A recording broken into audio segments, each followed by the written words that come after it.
En este video se presentará primero la historia de una niña referente al tema de exposición. En la fotografía se puede observar la foto de una niña de 6 años aparentemente normal. Cuando tenía 3 años refería tener una amiga imaginaria llamada 24 horas. Era una niña de 11 años con múltiples cortaduras en los brazos. Sus padres no le prestaron mucha atención hasta que un día la niña refirió que su amiga 24 horas le pidió que saltaran juntas desde el tejado. Después apareció un gato negro, otro amigo imaginario llamado 400, que era un gato malvado, que le hacía hacer daño tanto a otras personas como a ella misma. Posteriormente aparecieron más amigos imaginarios como son los ratones martes y miércoles. La niña refirió vivir en un mundo imaginario llamado Calalín. Esta niña se llama Jenny Schofield. A los 6 años fue diagnosticada de esquizofrenia infantil. Se dice que su caso es el caso más severo de esquizofrenia infantil a nivel mundial. Por eso, el tema es esquizofrenia infantil. El objetivo del tema es conocer acerca de la patología y el manejo de la misma, para disminuir el estigma social y la discriminación, ya que según la Asociación Mundial de Psiquiatría refieren que el 83% de la población desconoce de esta enfermedad mental. En cuanto a la epidemiología, ¿sabían ustedes que existen 52 millones de personas que presentan esta patología? El 1% se dice es la prevalencia a nivel mundial. La incidencia es de 15 a 30 casos por 100 personas. La esquizofrenia infantil es poco común. Se registra un caso de 5.000 niños. La frecuencia de presentación por sexo es de 2 niños por una niña. Al ser una enfermedad degenerante, disminuye la esperanza de vida de 10 años. ¿Qué es esquizofrenia? Se define como una enfermedad mental grave que afecta a procesos mentales como el pensamiento, la percepción, la conducta y los sentimientos. Otros lo definen como una enfermedad mental compleja que tiene síntomas positivos y negativos, positivos como alucinaciones y delirios y negativos como la apatía y la bulia, que tiene un curso degenerativo. En cuanto a la patogenia, es totalmente desconocida, pero se postulan dos hipótesis: la hipótesis del neurodesarrollo normal y la hipótesis de la neurodegeneración. La primera, que es la hipótesis del neurodesarrollo normal, te explica que todas las personas nacen con factores genéticos determinados que, si son sometidos a un primer factor, que son factores medioambientales, provocan un desarrollo anormal del cerebro y por ende el cerebro se encuentra en un estado de vulnerabilidad. El primer factor temprano, pueden ser alteraciones del desarrollo, como alteraciones en el primero o segundo trimestre de embarazo, o alteraciones congénitas menores que no tienen significancia fisiológica, solo que se han desarrollado a partir de la capa embrionaria del ectodermo, y es a partir de esta capa que se llega a desarrollar en el cerebro. Podemos encontrar una menor circunferencia craneal, lo que es un mayor tamaño en lo que es la brecha entre el primer y el segundo dedo del pie, lo que es el paladar hendido, el epicanto, el telecanto, un menor desarrollo psicomotor, principalmente una disfunción motora y una disminución del coeficiente intelectual. También existen alteraciones neuroquímicas, como una disminución en lo que es la renina, que es una proteína que se encarga de direccionar a grupos neuronales hacia áreas específicas del cerebro, u otras proteínas, como aquí se puede observar. En cuanto a la genética, existe la mutación de muchos genes. Se dice que si el niño presenta un familiar o un padre tiene esquizofrenia, la probabilidad de que éste tenga esquizofrenia es del 15%. Si ambos padres tienen esquizofrenia, la probabilidad sube hasta un 45%. Una vez que el cerebro se encuentra en un estado de vulnerabilidad, si es sometido a otro factor, en este caso se denomina factor tardío, este es el que condiciona el inicio de la enfermedad y se condiciona con la primera crisis psicótica.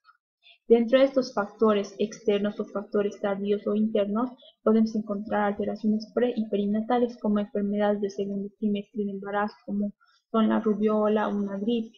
Estación: se dice que los niños que nacen en invierno o en primavera tienen un poco de probabilidad de presentar esquizofrenia. También el lugar de nacimiento, generalmente en ciudades grandes.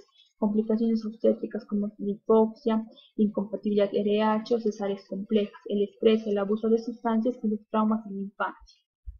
En cuanto a la hipótesis de la neurodegeneración, se basa en el concepto de la misma enfermedad, ya que es un trastorno crónico y progresivo del sistema nervioso, donde se puede observar alteraciones tanto estructurales y de la conectividad, ya que en estudios de imágenes se puede observar una disminución en el tamaño del lóbulo frontal y de los lóbulos temporales, una dilatación de lo que son los ventrículos, y cada año va disminuyendo el tamaño del tálamo. También existen alteraciones químicas, principalmente en los neurotransmisores como la dopamina, el glutamato, el N-metil de aspartato. Estos van a provocar una hiperfunción apoptótica y por ende muchas neuronas van a llegar a morir. ¿Cuáles son las fases del trastorno? Son 4 fases. La fase prodrómica, que se caracteriza porque el niño va a presentar alteraciones en los hábitos alimenticios, va a tener insomnio y un aislamiento social. En la fase aguda predominan los síntomas positivos y es en esta fase donde se tiene que hospitalizar al niño. Entre los síntomas positivos encontramos alucinaciones y delirios. En la fase residual predominan los síntomas negativos como la apatía, la bulia, una inexpresión facial. Y en la fase estable el niño se encuentra totalmente asintomático. El diagnóstico se basa en los criterios de la DSM-5. No existen criterios específicos para los niños, pero se basan en los criterios de los adultos, que son los siguientes. Tiene que presentar mínimo 2 síntomas, dentro de los cuales está el delirio, alucinaciones, discurso desorganizado, comportamiento desorganizado. Principalmente tienen que estar las 3 primeras. Hay disfunción laboral, social y académica. La duración tiene que ser mínimo 6 meses o 1 mes de duración de los primeros síntomas, 3 síntomas.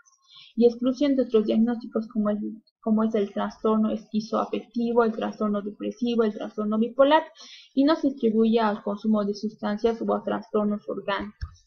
El manejo es multidisciplinario. Hay un tratamiento farmacológico y un tratamiento psicosocial.